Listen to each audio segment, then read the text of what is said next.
En la charla previa analizamos el tema de la simultaneidad y llegamos a la conclusión de que la simultaneidad absoluta para todos los observadores es imposible. Por lo tanto, la alternativa que nos queda es definir una, simultaneidad por decreto. ¿Eso qué quiere decir? Que dos fenómenos lejanos son simultáneos si ocurren en el mismo instante. Una definición muy simple. ¿Qué hace falta para eso?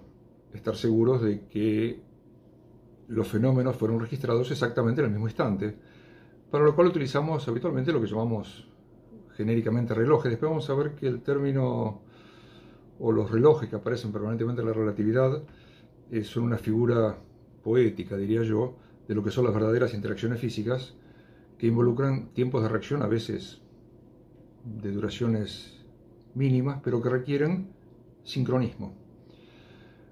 Entonces, la simultaneidad absoluta podría definirse diciendo, bueno, los fenómenos son simultáneos cuando ocurren exactamente en el mismo instante.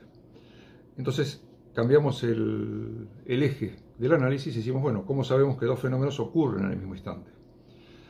Yo mencioné un ejemplo, por poner algo sencillamente, entre un objeto, un observador a la Tierra y uno en Titán, una de las lunas de Saturno.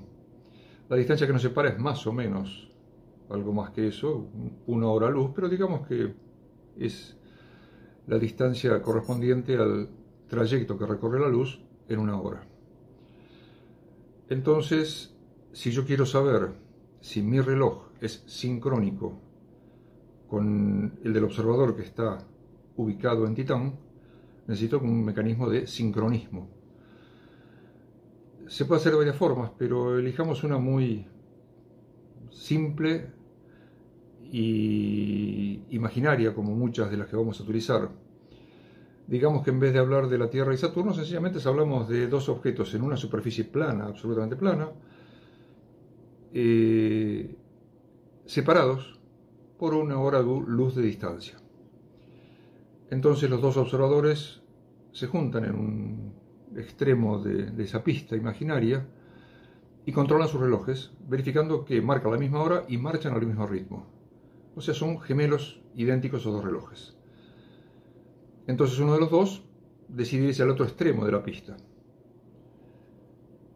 Bueno, si decidiera hacerlo en un auto a 100 km por hora y no se detuviera en ningún momento, tardaría algo más de 1000 años en llegar a la otra punta de la pista, pero es imaginario el experimento, digamos que lo hace.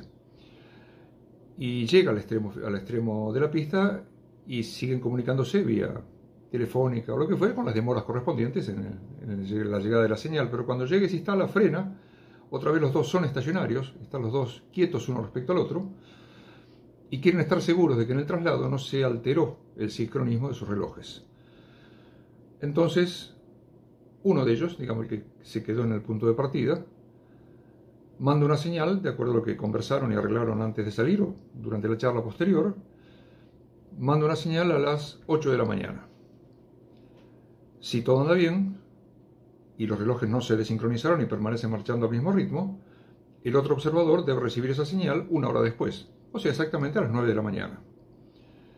En ese momento, el segundo observador devuelve la señal, puede haber sido con un espejo, por ejemplo, para que no hubiera demora en absoluto entre la recepción y el reenvío de la señal, y el observador que había mandado la señal a las 8, a las 10 de la mañana, recibe la confirmación de que efectivamente a las 9 había llegado la señal al otro extremo de la pista.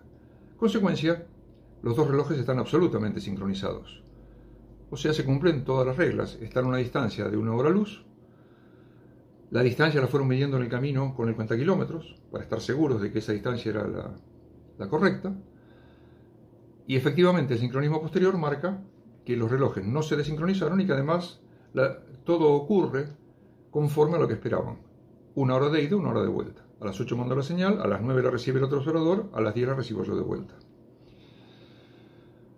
¿Qué es lo que debería llamar la atención en este pequeño experimento mental? Bueno, lo primero de todo es que la velocidad de la luz es la misma para la ida que para la vuelta. Como actualmente estamos tan imbuidos de los conceptos relativistas, no nos llama la atención eso. O sea, la velocidad de la luz es constante, es lo que se nos dice. En realidad es constante en procesos de ida y vuelta, y eso lo vamos a ver con más detalle, que es la única forma de hacer mediciones por otro lado, excepto algunas muy particulares.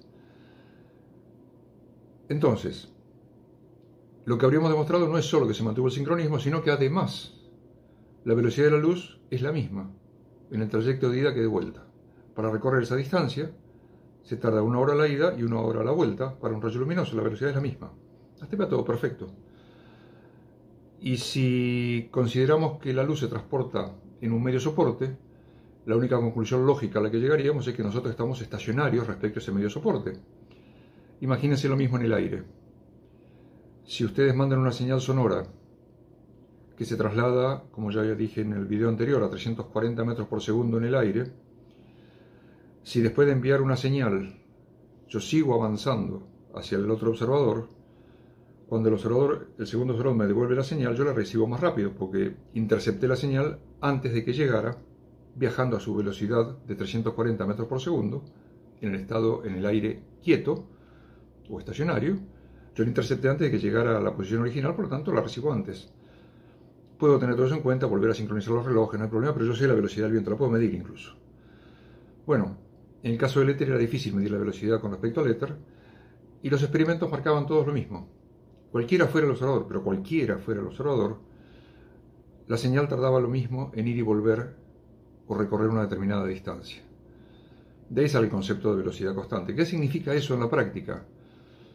Bueno, que si hubiera dos observadores exactamente idénticos a los dos primeros, pero que se están moviendo con respecto a estos dos primeros, a velocidad constante, qué sé yo, por elegir un número del orden de la velocidad de la luz, digamos que se está moviendo a 200.000 km por segundo con respecto al primer par de observadores, y deciden hacer el mismo experimento. Y justo cuando se supone que los dos llegaron al extremo de su pista, o sea, tanto el observador de la primera experiencia como el de la segunda experiencia, los dos hacen la medición de ida y vuelta de la señal con su correspondiente compañero. Por supuesto, cada uno se está moviendo con respecto a su equivalente de la otra pareja a 200.000 km por segundo. Sin embargo, la experiencia da exactamente el mismo resultado. Cuando manda la señal a las 8, el segundo la recibe a las 9 y el otro la recibe de vuelta a las 10 de la mañana. Pese a que los dos sistemas inerciales, así los llamamos, se estaban desplazando a una velocidad considerable uno con respecto al otro, los dos descubren que la luz viaja a la misma velocidad con respecto a ellos. Es más, podían utilizar el mismo rayo de luz. No hace falta que sean dos rayos distintos. O sea, si en el momento del experimento del envío de rayos de luz a las 8 coinciden, se ven la cara frente a frente, los dos observadores de un extremo, y en ese momento los dos mandan un único rayo de luz hacia sus correspondientes extremos a la otra punta de la pista, ese mismo rayo de luz tarda 2 horas en ir y volver en una pista y tarda 2 horas en ir y volver en la otra pista. Pese a que cuando vuelve en la segunda pista, como transcurrió 1 hora, el observador, que inicialmente estaba en el mismo punto que el observador del primer experimento, recorrió 200.000 kilómetros. O sea, no está en el punto donde mandó el rayo de acuerdo al primer observador. Avanzó 200.000 kilómetros porque estaba moviendo con respecto a ese. No obstante lo cual, el rayo de luz tarda 2 horas en ir y volver en la segunda pista. Esto es experimental. No es este el experimento que se ha hecho, es imposible hacer este experimento, pero se hace regularmente experimentos absolutamente equivalentes con la puesta en órbita de relojes. El sistema GPS hace exactamente eso. No estamos hablando de cientos de miles de kilómetros por segundo, sino de algunos cientos de kilómetros por segundo para los satélites que están orbitando la Tierra, pero los fenómenos, en lugar de ser horas, son nanosegundos, pero son relojes que permiten medir eso con absoluta precisión. De hecho, los relojes que están en órbita se los adapta para que marchen sincrónicos con los que están en la Tierra, porque justamente están moviéndose a velocidad relativa y sabemos que para que estén coordinados y sincronizados adecuadamente, tienen que tener en cuenta estas características. Como ya dije, los dos observadores o los dos sistemas inerciales creen o confirman, mejor dicho, que a través de sus observaciones, de sus experimentos, que la luz viaja a 300.000 km por segundo, tanto en un sistema como en el otro, como en cualquier otro. Puede estar viajando a 90 grados, siempre y cuando sea inercial, que no tengamos aceleraciones en el medio. Esta es la base del conflicto que duró casi una centuria. Durante todo el siglo XIX, gran parte del siglo XIX, hubo experimentos fenomenales en calidad y en concepción, para tratar de poner de manifiesto justamente la posibilidad de detectar el movimiento de la Tierra con respecto al éter luminífero, al éter o al soporte en el que supuestamente viajaban las ondas luminosas. Para tener una idea, la Tierra orbitando alrededor del Sol se traslada a unos 20 km por segundo, y el Sol orbitando alrededor del centro de la galaxia se traslada a 200 km por segundo. Son magnitudes enormes que ya impactan o serían detectables con los instrumentos que se usaron en su momento. Sin embargo, todas las experiencias indicaron que era imposible encontrar alguna diferencia en el traslado, la velocidad de traslado de la luz, cuando la Tierra iba en un sentido o iba en otro sentido, rotando alrededor del Sol. Eso llevó a la conclusión, mejor dicho no, llevó a la posibilidad de que Einstein postulara que la velocidad de la luz es constante y que definiera el sincronismo de la forma que lo hemos hecho. El sincronismo de Einstein se basa exactamente en las premisas que usamos en estas experiencias mentales.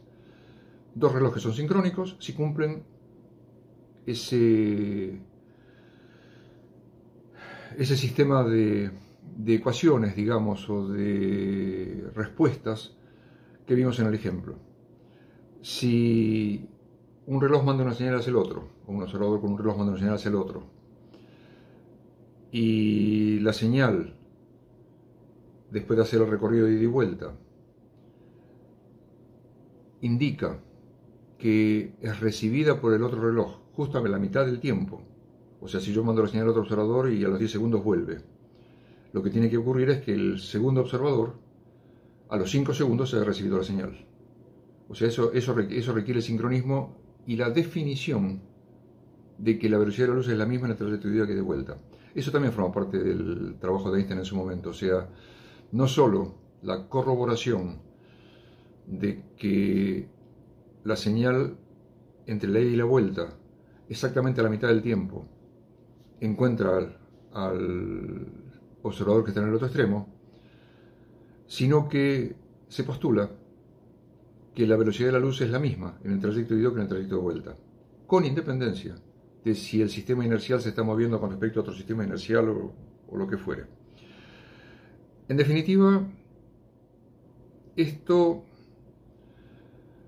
que en principio parecía una afirmación insostenible, vamos a dar un ejemplo. Es introducida por Einstein en 1905 con un párrafo que dice que, entre los dos postulados de la relatividad, que el segundo postulado es aparentemente contradictorio o difícil de aceptar, pero que es operativo. ¿Cuál sería el ejemplo equivalente? Digamos, ese segundo postulado de la constancia de la velocidad de la luz para cualquier observador inercial. Sería equivalente a decir, bueno, cualquier observador sobre la superficie de la Tierra puede medir, estando estacionario, puede medir diferencias de altura entre cualquier par de objetos, entre la punta del árbol y el suelo, entre un monte y otro monte, entre el nivel del mar y el edificio más alto. O sea, cualquiera puede medir esa distancia y todos van a coincidir en que esas distancias, utilizando las mismas reglas, son las mismas. O sea, no importa dónde está el observador. Ese sería el primer postulado equivalente al postulado de relatividad. El primer postulado de relatividad todo lo que dice es que las leyes de la física son las mismas para cualquier observador inercial. Acá lo que estamos diciendo es, bien, algo equivalente muy simplificado, cualquier observador con una regla, bueno, y un teodolito si hace falta, lo que haga falta para hacer mediciones de altura, va a obtener las mismas alturas o diferencias de altura para cualquier objeto sobre la superficie de la Tierra, siempre y cuando el observador sea estacionario. Y a eso vamos a agregar un segundo postulado, utilizando las palabras de Einstein, aparentemente irreconciliable con el primero. El segundo postulado de Einstein dice, después de decir que todas las leyes físicas son las mismas para todos los observadores inerciales, dice, la velocidad de la luz es constante para todos los observadores. Actualmente eso nos llama la atención. Pero en el ejemplo que yo estaba diciendo sería equivalente a decir, el segundo postulado con respecto a las mediciones de altura a la superficie de la Tierra, ya dije, el primero era, cualquiera puede medir la diferencia de altura y todos van a estar de acuerdo con eso. Las leyes de la física son las mismas. El segundo postulado, aparentemente irreconciliable con el primero, en ese sistema de mediciones, dice, todos los observadores están a la misma distancia del centro de la Tierra. ¿Sí? Primer postulado, cualquier observador esté donde esté, en la punta del Himalaya o en el nivel del mar, o a 10.000 metros, si lo permite, bajo el nivel del mar, va a poder hacer una lectura de diferencia de altura entre el propio Monte Everest y el nivel del mar, y todos van a coincidir que la altura es la que está registrada en las tablas, si entrar a Google lo van a poder encontrar.